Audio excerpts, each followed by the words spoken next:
Bonsoir à toutes et à tous, bienvenue dans Guinée of Première au sommaire. La grande famille d'agents hospitaliers s'ouvre davantage en Guinée. Elle vient d'accueillir de nouveaux médecins en santé publique, une nouvelle cohorte formée pour faire face au nombre de filiés à la gestion des établissements hospitaliers du pays. Et puis les professionnels des médias renforcent leur capacité à Conakry. C'est une séance de remise à niveau qui doit permettre aux journalistes d'améliorer leurs connaissances et de comprendre comment assurer une bonne couverture médiatique, surtout en période électorale. Enfin, les femmes du SLEG dans la croisade contre les violences basées sur le genre à travers un conclave qui s'est tenu à Conakry. Elles comptent mettre en application les recommandations issues de la 10e conférence régionale de l'international de l'éducation Zone Afrique. Voilà pour le sommaire. Encore une fois, bonsoir à tous. Bienvenue dans cette édition. Comme annoncé dans les titres, la grande famille des agents de gestion hospitalière s'ouvre davantage en Guinée. Elle vient d'accueillir de nouveaux médecins en santé publique, une nouvelle cohorte formée pour faire face au nombre de défis liés à la gestion des établissements hospitaliers du pays. Thierno Maroufba, Mohamed Pati Kamara. Améliorer les compétences en milieu hospitalier fait partie des priorités des autorités sanitaires. À la faculté des sciences et techniques de la santé, de nouveaux agents viennent rehausser le rang pour faire face à la qualité des soins dans les établissements du pays. Cette deuxième cohorte en gestion hospitalière est le fruit d'un long processus. La nouvelle génération des médecins de santé publique a été formée par de grandes figures dans ce domaine. Ces agents ont acquis des aptitudes pour mieux affronter les réalités des hôpitaux. La formation va nous permettre d'améliorer plus nos connaissances en matière de gestion hospitalière au niveau de nos structures sanitaires, mais plus particulièrement dans la région que moi je suis, où nous sommes réellement conviés à faire un défi. Et ce défi-là, je pense qu'on va le relever avec tous les outils que nous avons eus lors de cette formation-là. Je voudrais associer le ministère de la Santé qui a permis la mobilisation et l'intéressement à cette formation dans un contexte où de plus en plus l'hôpital occupe une place importante dans notre système de santé. La prévention des infections dans les établissements, la prise en charge des équipes de garde, l'élaboration de la mise en œuvre des projets d'établissement hospitalier et la digitalisation sont les nouvelles attentes des agents aujourd'hui opérationnels. L'idée c'est quoi? C'est de faire en sorte que nos hôpitaux puissent être des lieux où la population prend la conscience pour dire je vais me soigner à l'hôpital, c'est seulement à l'hôpital où je vais me soigner et que c'est à l'hôpital où je vais trouver les médecins qualifiés, les agents de santé qualifiés. La gestion hospitalière étant un moyen fort dans la bonne marche des hôpitaux, de nouveaux agents sont dans la ligne de mire des responsables sanitaires afin de rehausser l'offre des prestations dans les structures du pays.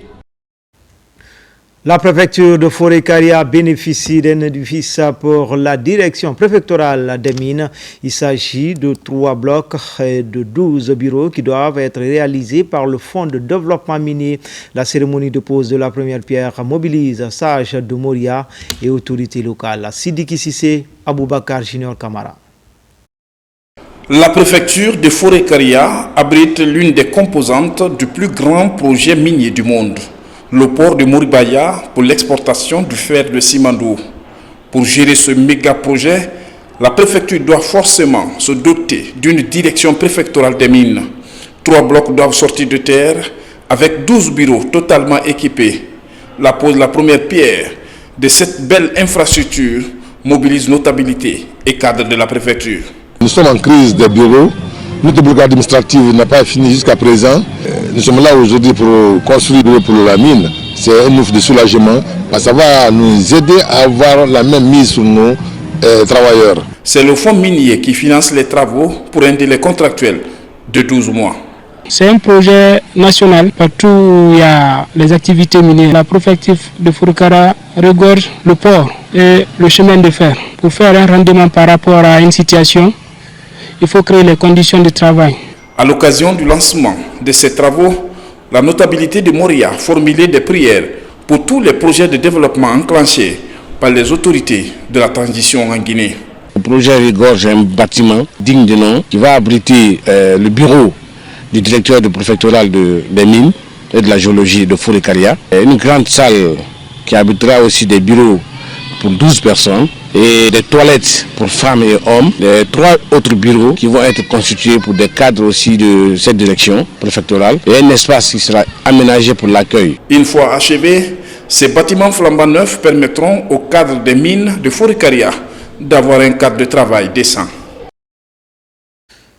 Protection de Dame Nature, le sujet est également au centre d'une conférence à débat à l'Université Générale Lansana Conté de Sonfonia. Les membres de l'Académie des sciences ont porté leurs réflexions sur la sauvegarde de la biodiversité et particulièrement la protection de la mangrove. Il a été aussi question d'encourager l'apprentissage de la science et de la culture par les étudiants pour le développement socio-économique de la Guinée. Bakari Bambakonde. L'Académie des sciences de Guinée est le forum scientifique guinéen le plus élevé. Dans sa vision, promouvoir le développement socio-économique de la Guinée par le biais de la science, de l'éducation, des arts et de la culture. Ainsi, elle décide d'aller au contact des universités pour encourager et stimuler la vie scientifique et l'innovation. D'où cette conférence à l'Université Générale Lansana Conté de Sonfonia sur le thème « La mangrove guinéenne au cœur des enjeux économiques et environnementaux ». Nous faisons des activités d'accompagnement, de sensibilisation. Nous appuyons toutes les institutions publiques et privées afin qu'ils trouvent des solutions basées sur la science. La croissance urbaine et les impacts du réchauffement climatique sur les zones côtières affectent négativement la mangrove selon les conférenciers. Il s'agit donc de faire comprendre à ces étudiants l'importance de la mangrove, notamment dans la reproduction des produits halieutiques. J'ai compris que des pratiques qui sont mises en place par des communautés vont à l'encontre de la protection et de la préservation de la mangrove. Et donc, s'il n'y a pas de mesures qui soient prises urgemment, on risquera un jour de perdre toutes les mangroves que nous avons. Et les cultivateurs en zone côtière seront aussi exposés à l'intrusion marine. Les connaissances qu'on partage à cette occasion sont des connaissances qui permettent d'ouvrir d'autres horizons et qui peuvent avoir des incidences sur l'éducation nationale, sur l'éducation scientifique et la formation. C'est l'occasion qui est donnée à l'université pour acquérir la communauté de l'Académie des sciences de Guinée, assurer la connexion entre cette académie et le milieu universitaire. En Guinée, la mangrove se développe sur 300 km de côte selon les spécialistes. Avec l'agression de l'homme, cette superficie se réduit progressivement, ce qui pourrait avoir des conséquences sur l'accessibilité aux ressources de mer essentielles pour la nourriture humaine. Au sein de la Grande Muette, le bataillon opérationnel régional de la 4e région militaire de Nzérékouré sur le long des frontières sud du pays, le chef d'état-major général de l'armée de terre est sur le terrain pour se rassurer que cette force militaire est bien active en région forestière. L'enjeu est de maintenir un climat de paix par l'organisation des patrouilles et de permettre aux populations de circuler librement. Adjudant-chef Oumar Kamara, il est correspondant de la presse militaire. Pour mieux assurer la protection des populations et leurs biens le long de nos frontières sud, le chef d'état-major de l'armée de terre, en tournée dans la zone, procède à la mise en place du bataillon opérationnel régional de Nzérékouré. Ce sont les districts de Massadou et Kouanka, dans la préfecture de Massanta, qui abritent ce bataillon. Une volonté de la hiérarchie militaire, aujourd'hui matérialisée sur le terrain. Vous n'êtes pas sans savoir les enjeux géostratégiques qui nous entourent, vu tout ce qui est en train de se réaliser aujourd'hui sous l'initiative présidentielle, à savoir la mise en œuvre de nos mines, et aussi le méga projet Simandou Vision 2040. Et aussi, nous sommes confrontés, vous le savez, à des problèmes au long des frontières qui ne finissent pas. C'est pour cela que l'autorité a décidé que nous marquons notre présence à ces endroits au long de nos frontières, pour sécuriser nos frontières et sécuriser nos populations et leurs biens. Cela ne peut pas se faire sans qu'on ne s'y rende sur le lieu, faire une occupation de zone, procéder à des patrouilles et vraiment marquer notre présence. La population de ces localités accueille avec joie et enthousiasme la présence de ce bateau opérationnel. Le chef d'état-major, dans son intervention, a mis l'accent sur la sécurité, la sécurité et surtout la discipline qui doit caractériser chaque militaire de cette unité. Vous êtes là pour les mettre en confiance. Vous avez besoin d'eux pour avoir les renseignements. Vous avez besoin d'eux pour qu'ils vous disent les différents coins de leur zone. Ils maîtrisent, ils connaissent cette zone mieux que vous. Le bataillon opérationnel de la 4e région militaire a été actionné dans ce cadre pour rassurer la population et non pour être un danger pour la population. Toute personne qui se livrerait à des actions contraires aux consignes qui ont été données serviront d'exemple. De l'armée guinéenne autour de nous, car notre district vit sa situation par rapport à la frontière de la République du Libéria est très critiquée avec le général Mamadi Doumbouya, vraiment pour le fait qu'il a pensé à la communauté de Massadou, vraiment pour sauvegarder notre vie. Composée d'éléments de l'armée de terre et de la gendarmerie nationale, cette force militaire est formée et bien équipée pour remplir sa mission. C'est par la visite de ces installations en cours de réalisation, ici à Kouanka, que le chef d'état-major de l'armée de terre a pris congé de cette base. Dans l'actualité également, les professionnels des médias renforcent leur capacité à Conakry. C'est une séance de remise à niveau qui doit permettre aux journalistes d'améliorer leurs connaissances et de comprendre comment assurer une bonne couverture médiatique en période électorale. Le programme est soutenu par le projet d'appui au renforcement de la démocratie en Guinée. Marwan Kamara, Antoine Makoulé. Pour éviter les dérapages médiatiques constatés en période de crise, les professionnels des médias partagent leur expérience. Au menu des échanges, les défis auxquels sont confrontés les médias dans la couverture des campagnes électorales. C'est un accompagnement du Centre européen d'appui électoral en partenariat avec la Haute Autorité de la Communication. Il est bon de poser ces défis à l'heure actuelle en attendant qu'on soit dans le processus électoral. Comment doit être le journaliste, comment il doit être équipé pour mieux justement rendre compte au public l'information bonne. Durant la journée, la thématique a suscité un long débat entre les journalistes et les partenaires. On a essayé d'organiser cet atelier pour sortir des recommandations à la fois à l'adresse de la HAC et à l'adresse des journalistes pour une meilleure collaboration. Et également, on va essayer de sortir avec des recommandations concernant les bonnes pratiques que les journalistes et les médias doivent adopter pour bien couvrir les prochaines échéances électorales. Il faut que les journalistes soient professionnellement formés, que ce soit une formation thématique, parce que là on parle d'élections, que sur le plan thématique qu'on dise aux journalistes comment faire une couverture médiatique en période électorale depuis la campagne jusqu'à la publication des résultats. Financé par l'Union européenne à travers le Centre européen d'appui électoral, ce programme vient appuyer le renforcement de la démocratie et la paix en Guinée.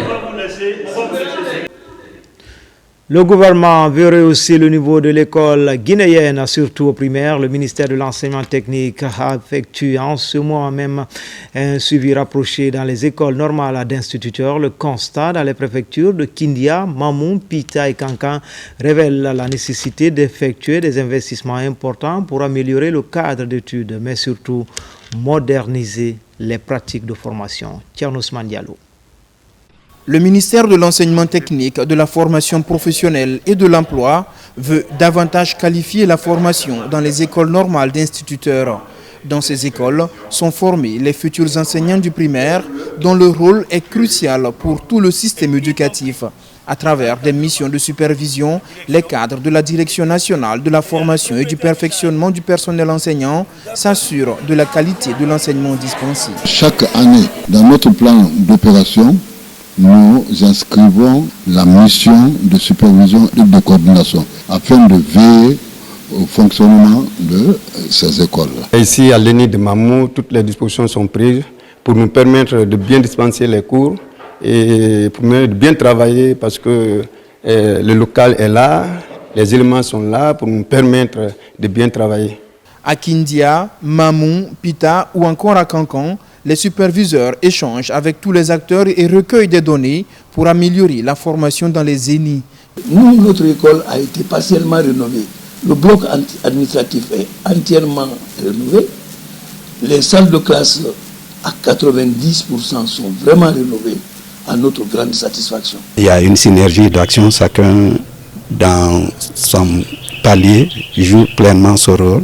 Et j'ai échangé vraiment avec les élèves, ils ont dit que les cours se déroulent correctement. Les difficultés d'abord c'est l'accès à l'informatique. La deuxième chose c'est l'adduction d'eau.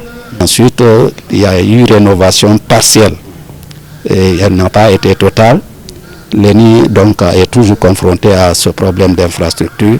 À travers le pays, 10 ENI sont opérationnels pour la formation des enseignants du primaire. Leur redynamisation est plus que jamais au centre des préoccupations du gouvernement pour impacter toute l'école guinéenne. Rétro 2024, place au ministère de l'Enseignement supérieur, de la Recherche scientifique et de l'innovation.